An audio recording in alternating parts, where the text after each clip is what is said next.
Ulul Quran. Anu sateu acan panginten urang ninjak kana acara mangga urang sasarengan ngucapkeun bismillah sasarengan mudah-mudahan barokah kang urang sadaya. Kang urang sadaya. Bismillahirrahmanirrahim. Oke ka para wargi sadaya, DKM Al Muhajirin akan pakai speaker jero Den. Ada beberapa hal yang harus disampaikan kepada warga Green Paleng Lembah Citra Sekemala terkait pembayaran zakat.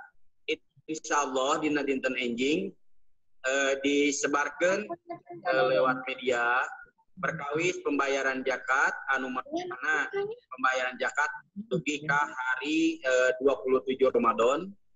Kisaran pembayaran zakat khusus Kota Bandung sesuai anjuran Bajis sekisaran 2,5 kilo atau pami artosma sekiran 30.000 per orang. Mangga aku kitu ka para wargi sadaya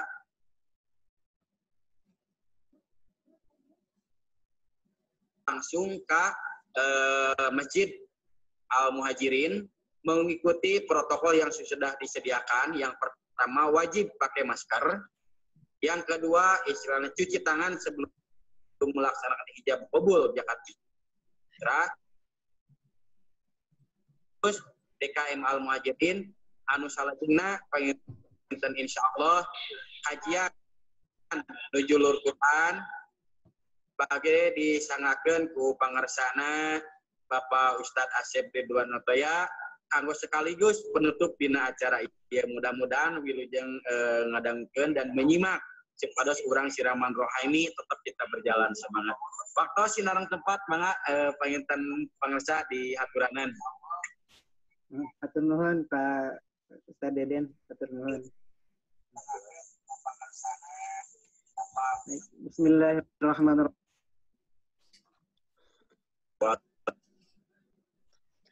Alhamdulillahi rabbil alamin.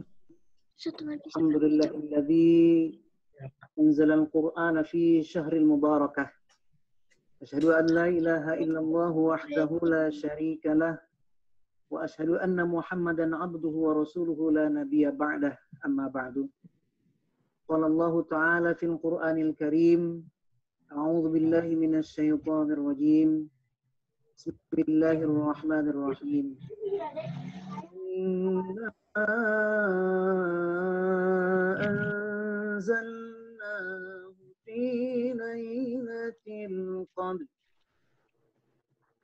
Inna anzalnahu fi lailatul qadr. Wa ma adraka ma lailatul qadr. Lailatul Qadri khairun min alfi syahr. Tanazzalul malaikatu war-ruhu fiha bi'izni rabbihim min kulli matla'il fajr. Puji yang jadi penghias hati, marilah kita patri di hati sanubari hanya kepada Allah Rabbul Izzati. Puja yang menjadi penghiasnya rasa senantiasa terpanjat hanya kepada Allah Azza wa Jalla. Syukur, marilah kita senantiasa ulurkan kepada Allah dan Maha Ghafur.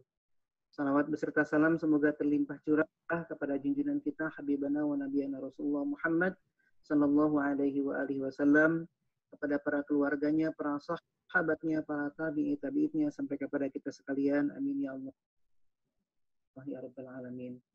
Bapak-bapak, ibu-ibu jamaah masjid virtual yang dirahmati Allah Subhanahu wa Ta'ala, alhamdulillah kebahagiaan yang tidak terkira bagi saya pribadi pada malam hari ini, tanpa direncanakan sebelumnya, tanpa ada mimpi-mimpi kita bisa berjumpa meskipun di dunia maya. Biasa silaturahim deui sareng sadayana wargi-wargi di Green Paleng ujung berung Lembah Citra Sekemala. Ini adalah kehormatan yang luar biasa bagi saya, Bapak dan Ibu sekalian. Alhamdulillah, terima kasih atas berkenannya. Saya masih diperkenankannya bergabung bersama Bapak Ibu sekalian bersilaturahim di malam yang mulia ini, di malam di mana Al-Quran diturunkan kepada baginda Rasulullah Muhammad SAW. Kita bisa bersua meskipun dalam dunia maya, akan tapi tentu yang paling utama adalah silaturahim. Kalau silaturahmi itu sifatnya secara fisikal, tapi kalau silaturahim jauh lebih daripada itu, kita menyambungkan rasa rahman, rasa rahim, rasa silih asih, silih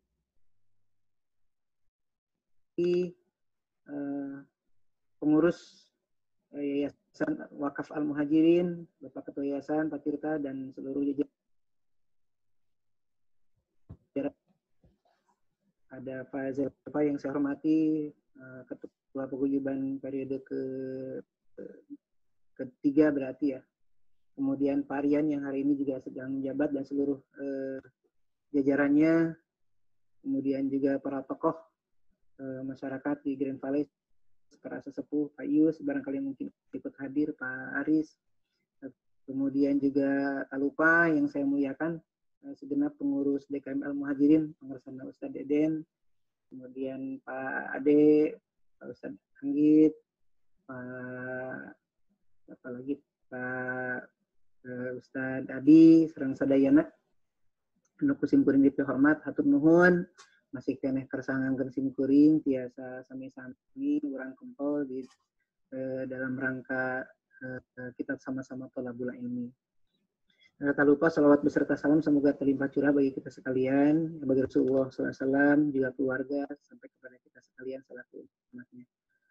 Hadirin rahimakumullah, pada malam hari ini, di malam nuzulul Quran, marilah kita sama-sama mudzakarah, kita sama-sama sharing aja, kita sama-sama berbagi.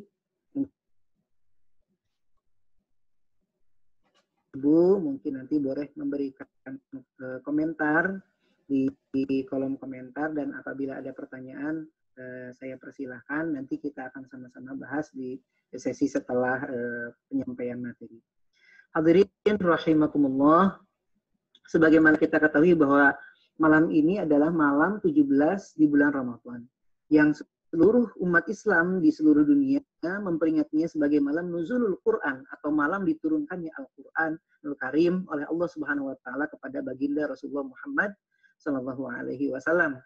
Nah, saya ingin menyampaikan beberapa pengertian-pengertian yang berkaitan dengan nuzulul Quran agar kita memiliki pemahaman yang holistik tentang Al-Quran itu sendiri.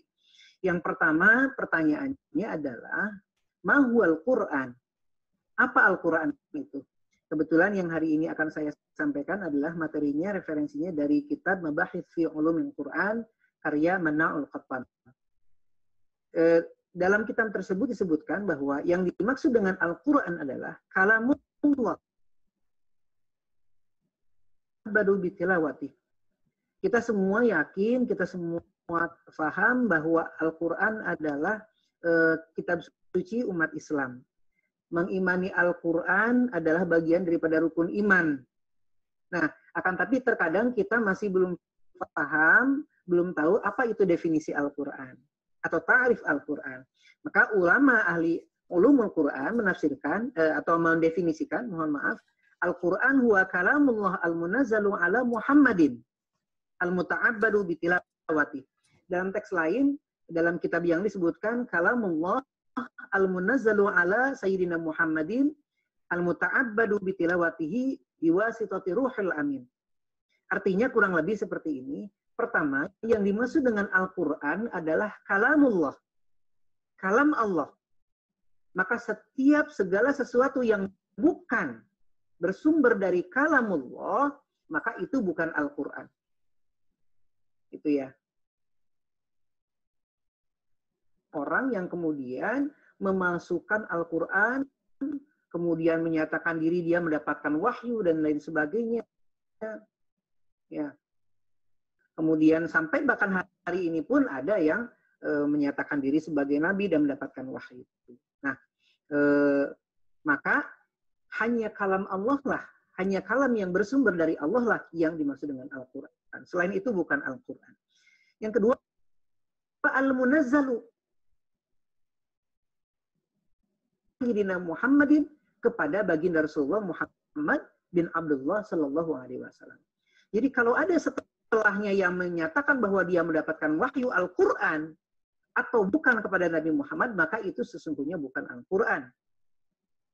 Sebut saja kalaupun yang benar adalah kitab-kitab samawi, yaitu yang diturunkan kepada Nabi Musa, Nabi Isa, dan Nabi Daud. Ya, kepada Nabi Musa yaitu Taurat, kepada Nabi Isa Injil, kepada Nabi Daud yaitu Zabur. Nah, kemudian definisi yang ketiga, al-muta'abbadu bitilawatihi. Nah, Al-Quran itu adalah kalam Allah yang diturunkan kepada Nabi Muhammad, al-muta'abbadu bitilawatihi, yang apabila dibaca Al-Quran itu mendapatkan nilai ibadah. Nah, dalam terminologi yang lain ada tambahan biwasitati ruhul amin, melalui perantara malaikat Jibril.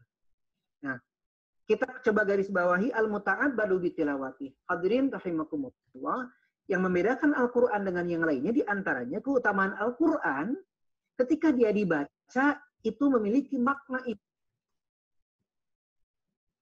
Aku tidak mengatakan alif lam mim itu 3 huruf, tapi aku mengatakan alif lam mim itu alif 1 huruf, lam 1 huruf, dan mim 1 huruf.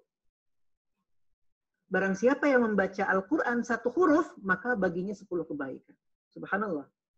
Kemudian dalam maka 1 huruf Allah berikan baginya 25 kebaikan. Bahkan lebih dari itu, barang siapa yang baca Al-Quran dalam keadaan berwudu, dalam keadaan sholat, di dalam sholat, maka 1 huruf itu diberikan kebaikan 75 kebaikan. Subhanallah.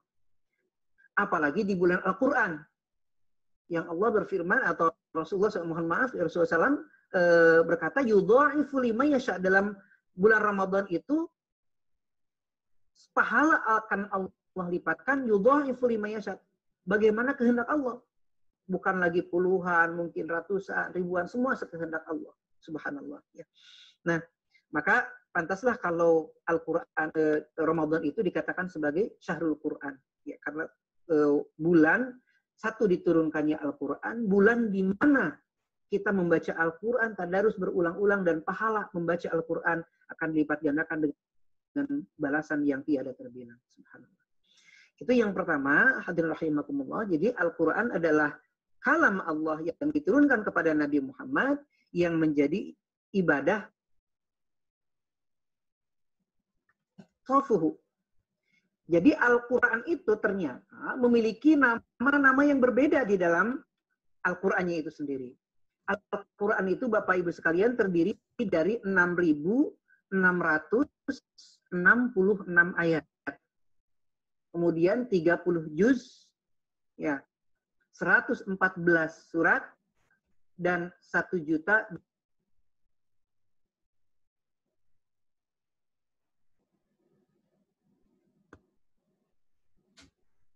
Nama-nama lain dan sifat-sifat Al-Quran disebutkan di sana. Misalkan yang pertama adalah dikatakan Al-Quran.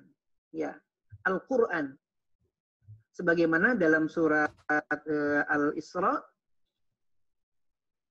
ya, sebagaimana dalam surat Al-Isra dikatakan ayat 9, inna hadzal Qur'ana yahdi lillati hiya aqwam.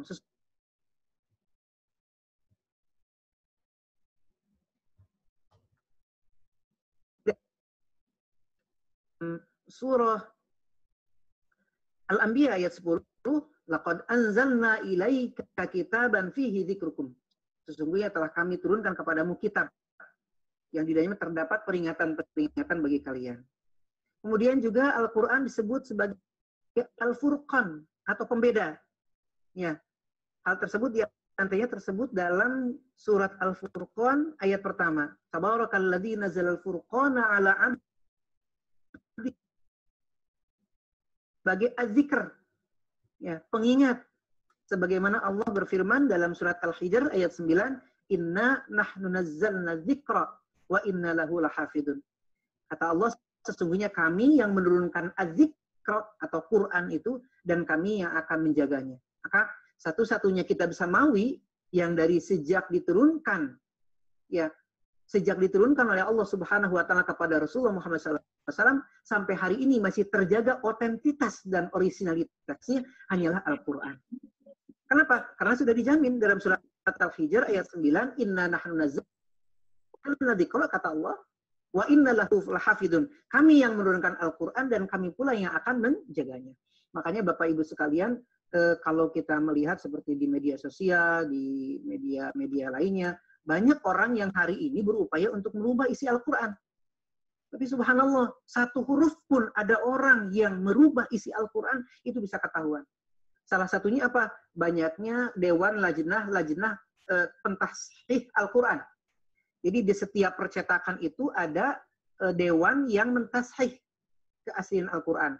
Bisa jadi mungkin itu para hafizah, para orang yang hafal Al-Quran, kemudian dia memeriksa cetakannya itu barangkali ada huruf yang salah, ada cetakannya yang salah, atau mungkin harakatnya yang salah. Karena satu harakat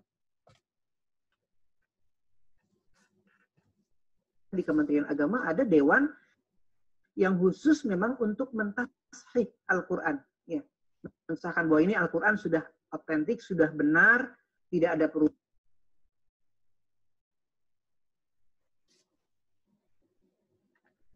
Bertebaran mungkin di grup WA atau mungkin di IG atau di media sosial, ada orang yang berusaha merubah. Memang ini adalah jaminan dari Allah Subhanahu wa taala. Zikra, ya, peringatan. Hadirin rahimakumullah, jadi banyak sekali nama-nama Al-Qur'an, ada Al-Qur'an, ada Al-Kitab, ada Az-Zikr, ada Al-Furqan dan sebagainya. Lalu bagaimana dengan sifat-sifat Al-Qur'an?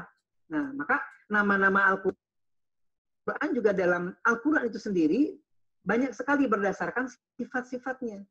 Nah, disebutkan dalam kitab Manal Qatan di sini, Mabahis fi Ulumil Quran, ada beberapa sifat-sifat atau nama-nama Al-Quran yang dikaitkan dengan sifatnya. Misalnya, yang pertama itu di dalam surat An-Nisa ayat 174, Al-Quran disebutkan sebagai nur, cahaya. Allah berfirman, Bismillahirrahmanirrahim, Ya ayuhan nasu qad ja'akum burhanum min rabbikum wa anzalna ilaikum nuram mubin. Subhanallah ya. Jadi wahai manusia, telah datang kepada kalian itu ya, burhan min rabbikum wa anzalna, dan kami turunkan kepadamu nuran mubina. Kami telah turunkan kepadamu cahaya yang benar-benar jelas. Jadi ya. Kemudian yang kedua di antara sifat-sifat Al-Qur'an adalah hudan wa syifa. Warahmah. Huda, syifa, rahmah, dan yang keempatnya mau'izah. Ini tertera di dalam surah akum mau'izatum mir rabbikum wa syifaa'un lima fis sudur wa hudan wa rahmatan lil mu'minin. Wahai sekalian manusia, sungguh telah datang kepada kalian mau'izah. Itu apa? Nasihat.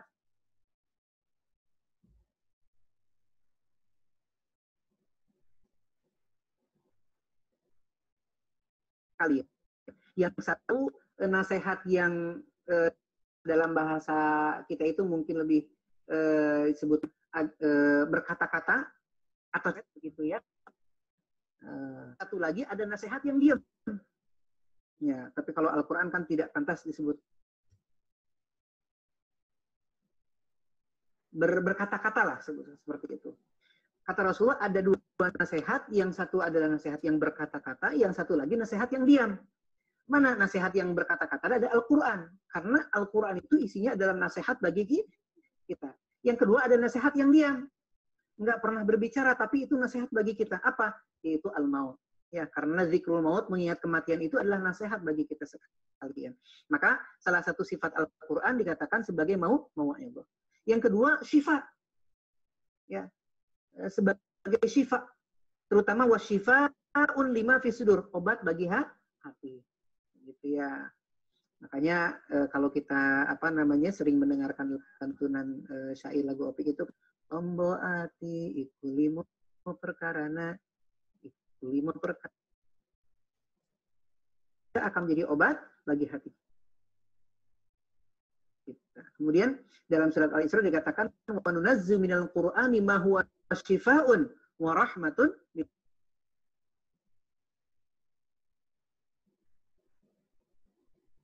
Karena kita diajarkan oleh Rasulullah SAW ketika kita sakit, bacalah Al-Fatihah. kepada tiupkan kepada air, kemudian diminum.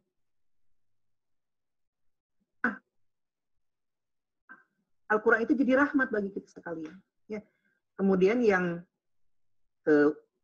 di antara yang selanjutnya adalah hudan, petunjuk. Subhanallah. Jadi Al-Quran itu petunjuk, sebagaimana salah satunya juga dalam surat Al-Baqarah disebutkan alif lam mim dzalikal kitab, Al-Qur'annya adalah petunjuk bagi orang-orang yang bertakwa. Subhanallah. Kemudian salah satu sifat Al-Quran yang lain adalah mubarak. Ya, Al-Mubarak sebagaimana disebutkan di dalam surah Al-An'am ayat 92.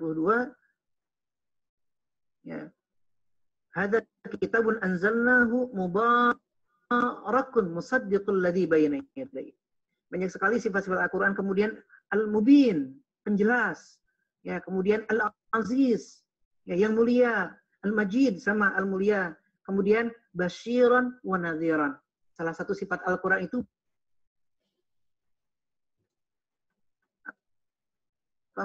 wa basyiril mu'minina bi anna lahum jannat. Allah akan memberikan kabar gembira bagi orang-orang yang beriman, bagi orang-orang yang beramal salih dengan apa? Dengan peringatan bagi orang-orang yang lalai, peringatan bagi orang-orang yang berbuat dosa, ya, agar mereka diperingati dengan adanya azab dan siksa Allah. Ya, itu adalah salah satu sifat-sifat dari Al-Qur'anul Karim yang tertera dalam kitab Mana'ul Quran. Jadi tadi pembahasannya kita sudah berapa nih Bapak Ibu sekalian? Pertama tentang takrif Al-Qur'an, ya. Kemudian yang kedua tentang nama-nama dan sifat Al-Qur'an. Nah, selanjutnya kita akan maju kepada pembahasan yang ketiga. Ya, kalau kita sudah tadi mengenal ada Al-Qur'an, kemudian ta'rifnya ada nama-nama Al-Qur'an, ada sifat-sifatnya itu kalau tak kenal maka tak sayang. Kalau kita mengenal Al-Qur'an, mengenal kedudukan Al-Qur'an, nama-namanya, sifat-sifatnya, maka kita akan bisa lebih memahami Al-Qur'an dan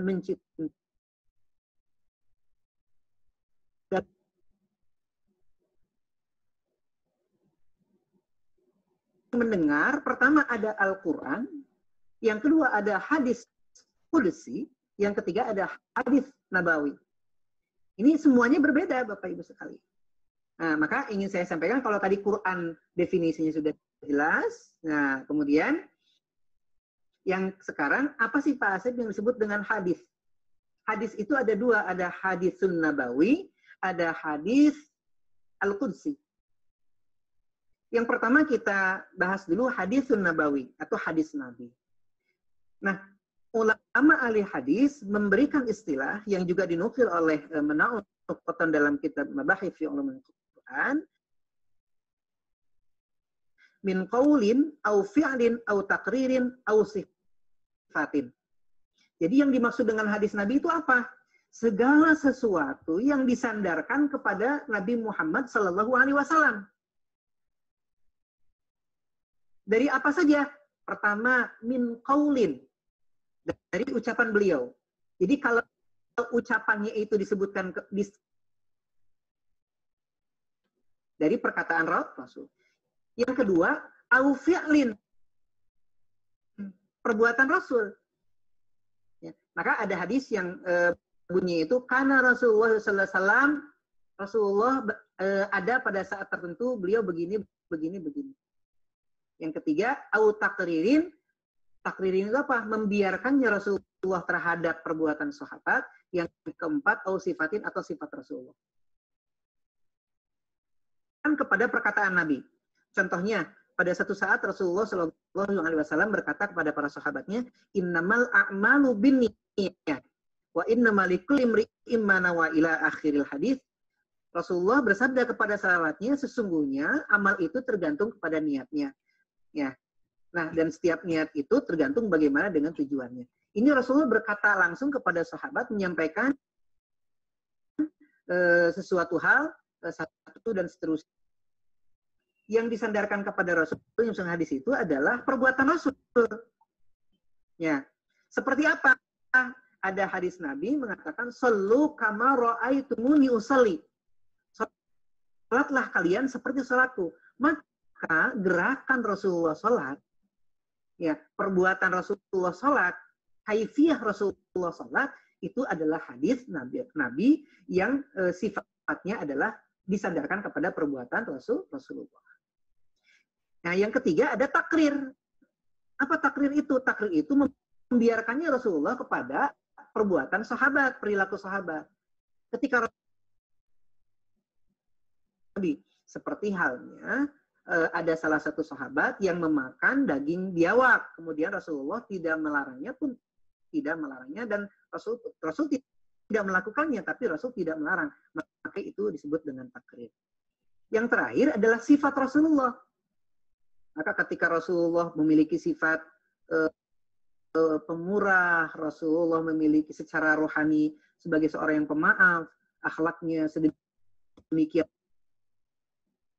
senang senang terhadap pakaian-pakaian yang putih, maka sifat-sifat itu sebagai bagian daripada sunnah Nabi. Nah, meskipun Bapak Ibu sekalian, pada masa selanjutnya hadis-hadis Nabi itu karena itu sifatnya periwayatan dari orang ke orang, maka memiliki kualitas-kualitas, memiliki karakteristik-karakteristik tertentu. Kita mengenal ada yang disebut dengan hadis sahih, ada yang disebut dengan hadis hasan, ada hadis dhaif, bahkan ada hadis maudhu.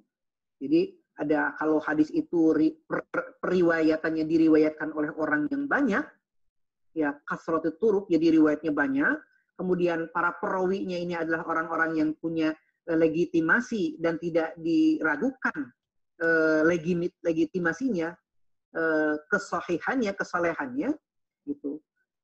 Maka itu disebut dengan hadis yang sahih. Tapi ketika misalkan itu periwayatnya hanya satu orang atau para perawinya itu ada yang diragukan, kemudian kesikohannya istilahnya itu dalam ulumul hadis, atau mungkin antara perawi yang satu dengan yang kedua itu masa hidupnya itu tidak nyambung. Nah, ini juga akan menunjukkan kualitas. Dari yang sahih ada turun hasan, ada yang bahkan ada yang maudhu. Yang maudhu itu yang tidak sampai kepada Rasulullah, bisa jadi cuma sampai sahabat. Itu hanya perkataan sahabat, tapi karena tilawaqola di katanya sehingga dikira itu dari Rasulullah. Tapi tetap ketika itu disandarkan kepada Nabi dikatakan hadis, walaupun itu hadisnya hadis yang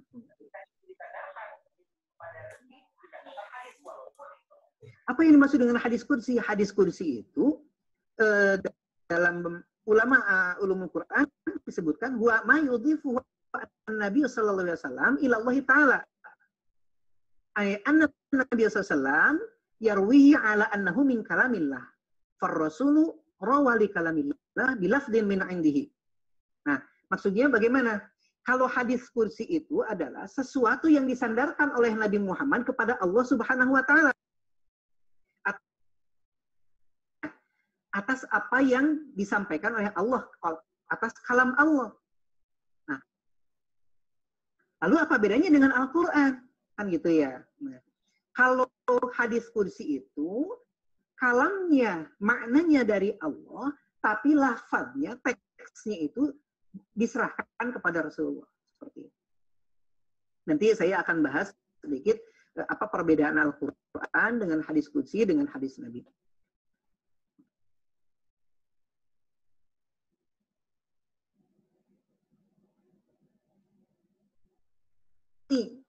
Sudah paten ya dari Allah diturunkan kepada Nabi Muhammad melalui malaikat Jibril. Maka Nabi Muhammad tidak punya otoritas sedikit pun untuk mengotak-atik isi Al-Quran karena dia sifatnya sudah qat'i dari Allah.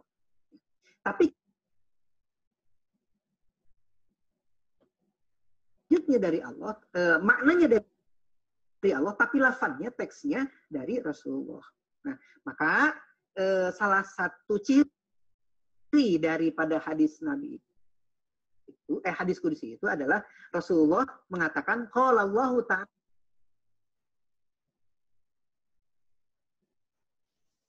tapi bahasanya bahasa Rasulullah. salah satu di antara hadis qudsi yang mungkin sering kita dengarkan adalah ketika Rasulullah mengatakan kalau Allah Ta'ala.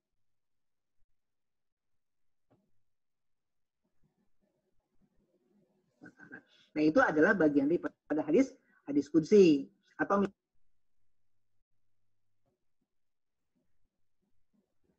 Dzurratun Nasihin bahwa idza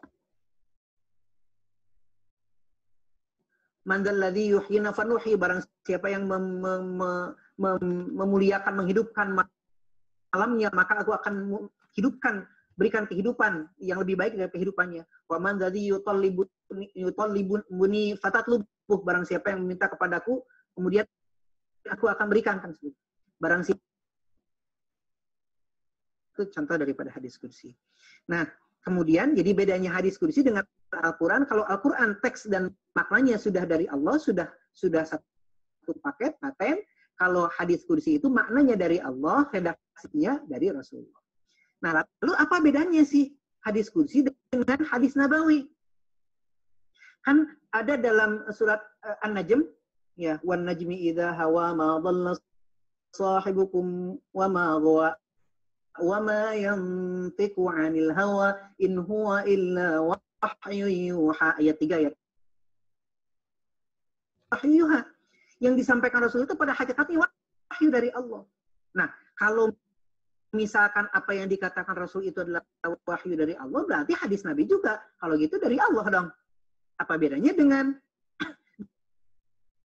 hadis qudsi? Kan sama-sama petunjuk dari Allah. Nah, maka di sini dalam kitab Manhajul Qatan disebutkan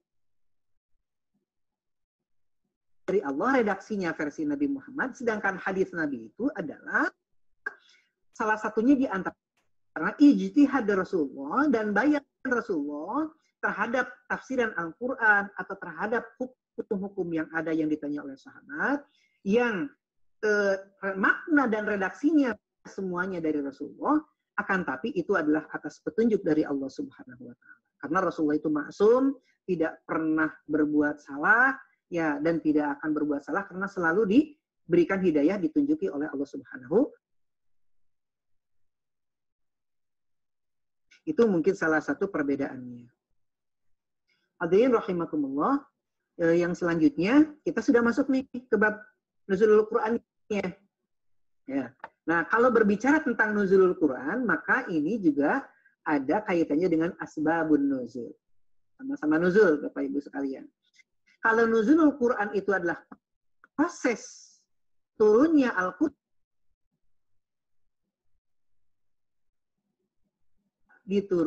diturunkannya Al-Quran. Memang ini ada kaitannya ya antara proses nuzulul Quran dengan asbabun nuzul. Yang jelas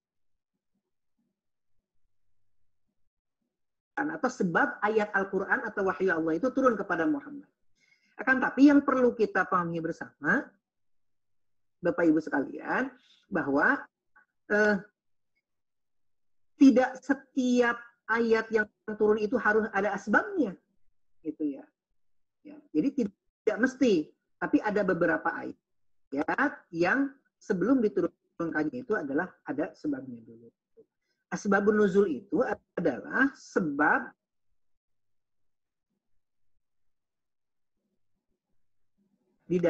pada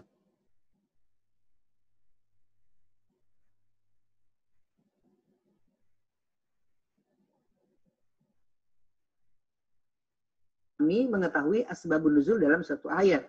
Maka ketika kita memahami asbabun nuzul dalam suatu ayat, kita tidak akan hanya memahami Al-Quran secara tekstual.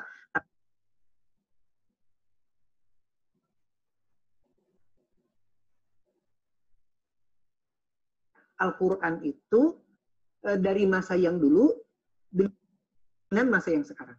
Karena Al-Quran itu dikatakan sholihun likulli zaman wa makan.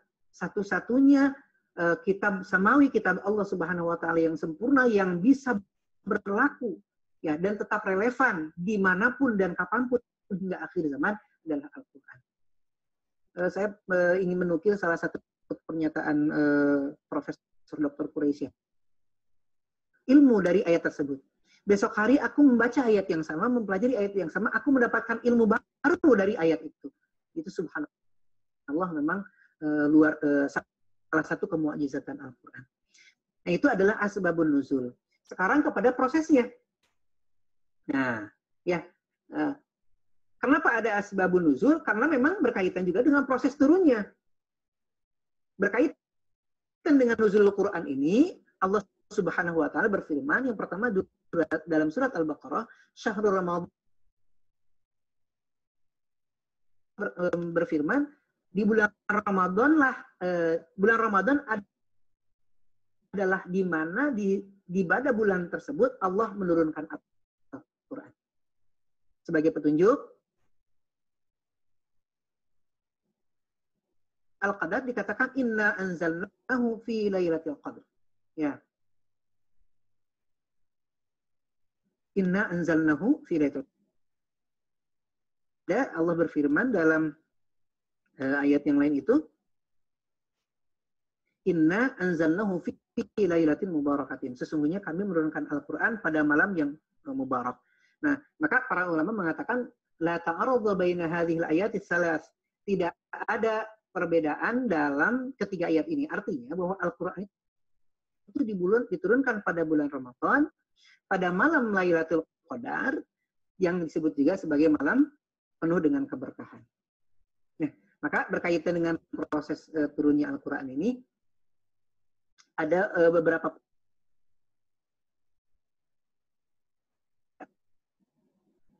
ambil dari Ibnu Abbas, ya, wa jamaah wa tu'ali wa jumhur ulama dan jumhur ulama anna muradu binuzulul Quran fi tilkal ayat terus, bahwa yang maksud dengan turunnya Al-Quran di ayat 3 itu bahwa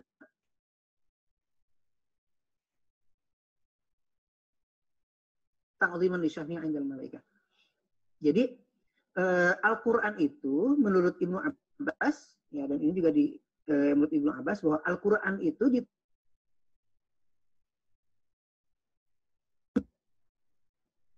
dan dalam satu ya, dari Lauhil Mahfuz, dari Allah Subhanahu wa taala ila Baitul Izzah, kepada Baitul Izzah, ke Baitul Izzah. Apa Baitul Izzah itu? Minas sama'id dunya. Jadi pintu langit, ya. Ta'ziman li sya'nihi 'inda malaikati. Nah, kemudian summa nazala ba'da dzalika munajjaman, setelah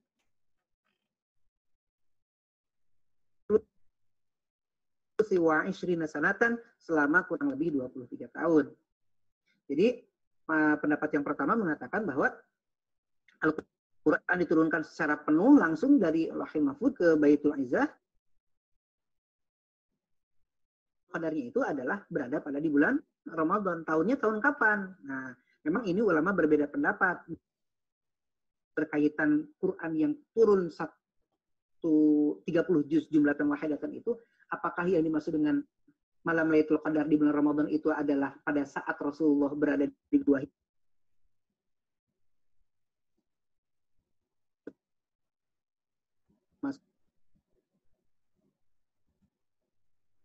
ya, itu berkaitan juga dengan malam Lailatul Qadar. Disitulah Al-Quran diturunkan langsung secara penuh dari Lauhul Mahfuz Baitul Izzah, kemudian diturunkan 5 ayat yang pertama, yaitu surat Al-Alaq ayat 1 sampai dengan 5. Iqra bismi rabbikal ladzi khalaq, khalaqal insana min 'alaq, iqra wa rabbukal akram alladzi 'allama bil qalam 'allamal insana ma lam ya'lam. Nah, itu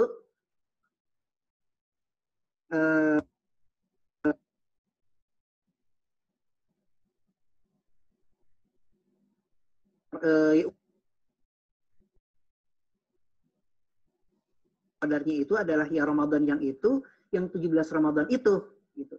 Yang sekaligus ke Baitul Izzah dan juga 5 ayat ke Nabi Muhammad di Gua Hira. Nah, itu pada saat yang sama. Ada juga yang berpendapat bahwa Al-Quran diturunkan di bulan Ramadan, di mana Lailatul Qadar seluruhnya itu. Sedangkan yang diturunkan kepada Rasulullah Muhammad adalah di malam Lailatul Qadar di bulan Ramadan pada tanggal 17 Ramadan 611 Hijriah yang 5 ayat surat Al-Alaq. Nah, itu memang masih berbeda pendapat, tapi tidak disebutkan dalam kitab ini, hanya disebutkan bahwa pendapat yang pertama yang diambil dari Ibnu Abbas, bahwa Al-Quran diturunkan seluruhnya itu pada malam Lailatul Qadar di bulan Ramadan, dari Lauhul Mahfuz Baitul Izzah dan kemudian diansur kepada Rasulullah selama 23 tahun. Kemudian pendapat yang kedua, binuzulul Quran fil ayati thuluth ibtidan nuzulu an Rasulillah faqad ibtidan nuzulu fi lailatul qadar fi syahr Ramadan wa hiya lailatul mubarakah thumma tatabi'a nuzulu ba'da dhalika mutarijin ma'a waqi'ah wal ahdath fi qurubati thuluth wa 20 sana. Jadi sederhananya begini, kalau menurut Asy-Sya'bi itu Al-Qur'an memang dari awal diturunkan secara beransur-ansur. Ya, tidak segemblengnya dulu ke Baitul Izzah baru diansur kepada Rasul. Tidak, tapi memang diansur selama 23 tahun kurang lebih.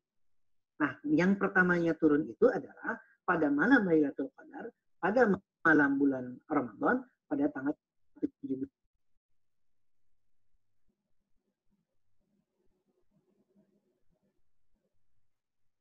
Bapak Ibu sekalian, itu pendapat yang kedua. Maka wajar atau pantaslah kiranya ada asbabun nuzul.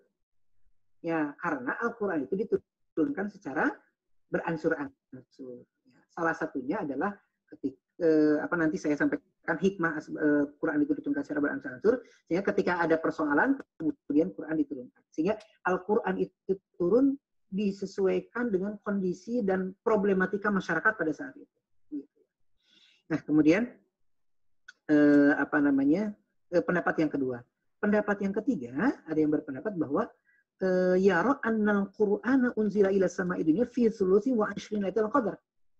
Jadi kalau pendapat yang ketiga itu Al-Qur'an itu diturunkan selama 23 kali.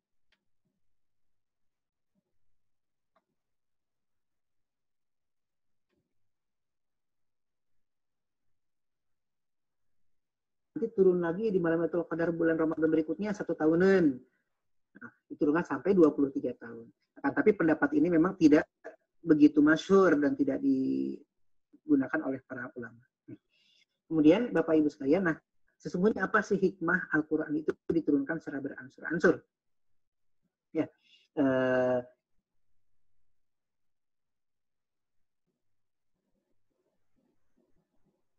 menguatkan hati Rasulullah SAW.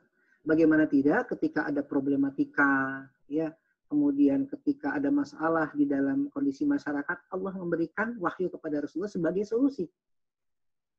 Tidak sedikit pula bahwa Allah memberikan kebahagiaan dengan turunnya wahyu kepada Rasulullah SAW. Yang kedua, hikmah yang kedua,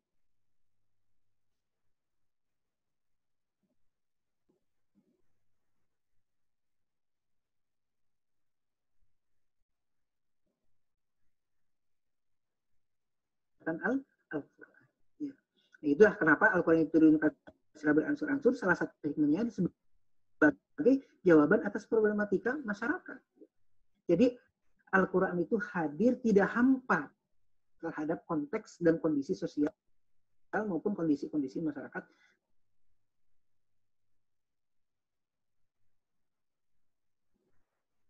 Al-Quran diturunkan beransur-ansur juga untuk memudahkan kepada kita atau orang pada saat itu adalah untuk memudahkan orang untuk memahaminya dan menghafalnya.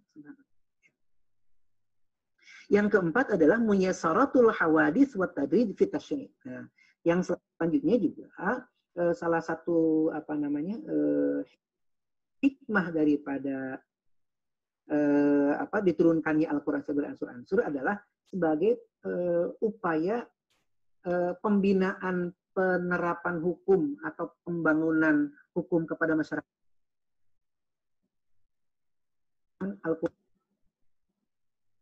Al-Quran itu sifatnya tadrib.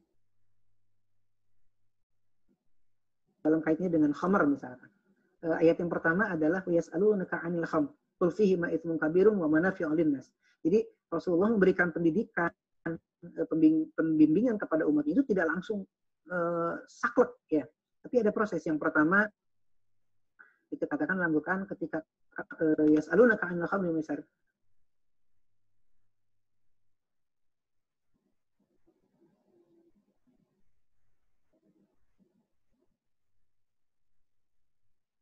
Namun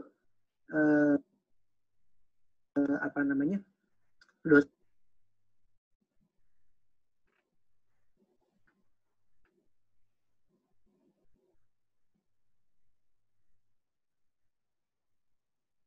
datanglah ayat yang seterusnya.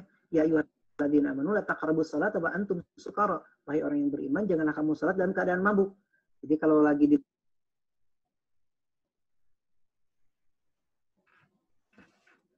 itu sudah kuat, sudah bagus, sudah kokoh, barulah turun. Ya ayyuhalladzina amanu.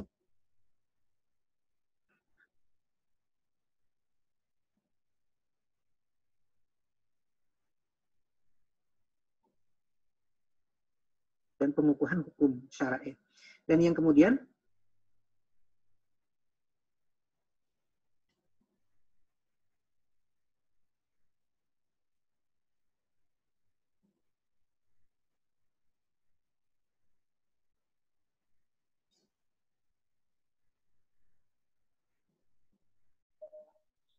ini kita mungkin luar biasa cobaan bagi kita.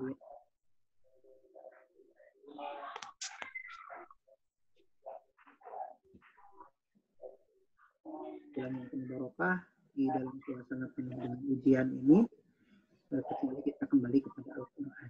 Yang pareman speaker yang gandeng. Ya. Yang Ramadan adalah bulan Al-Quran.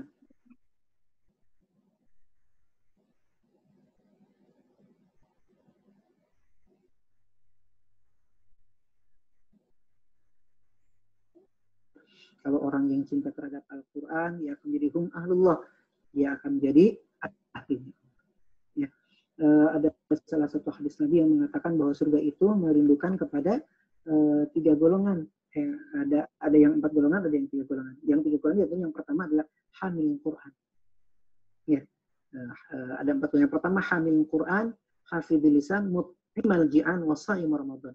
Quran, surga akan merindukan kepada 4 golongan. Yang pertama apa? Hamil Quran. Siapa hamil Quran? Itu adalah orang yang sedang membaca Al-Quran, mempelajari Al-Quran, mengamalkan Al-Quran, mengajarkan Al-Quran. Yang kedua, orang yang hafidhil lisan, menjaga lidahnya. Yang ketiga,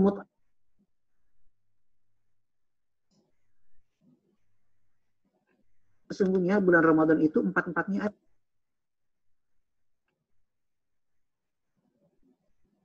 Kita harus memberikan infak sedekah kepada yang membutuhkan, dan di bulan Ramadan kita berpuasa. Mudah-mudahan di suasana yang sungguh banyak dengan segala kekurangan ini, justru kita bisa memberikan amal yang terbaik.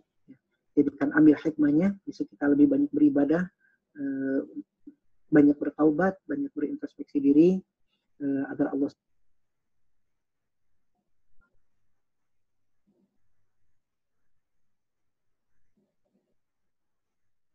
yang bisa saya sampaikan bagi Bapak Ibu sekalian. Saya mencoba lihat komen-komennya ya.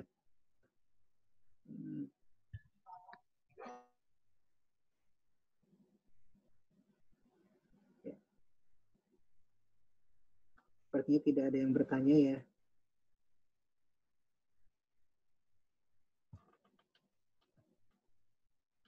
Baik Bapak Ibu sekalian, saya mengucapkan terima kasih atas atensi dari Bapak dan Ibu, atas komentar-komentarnya.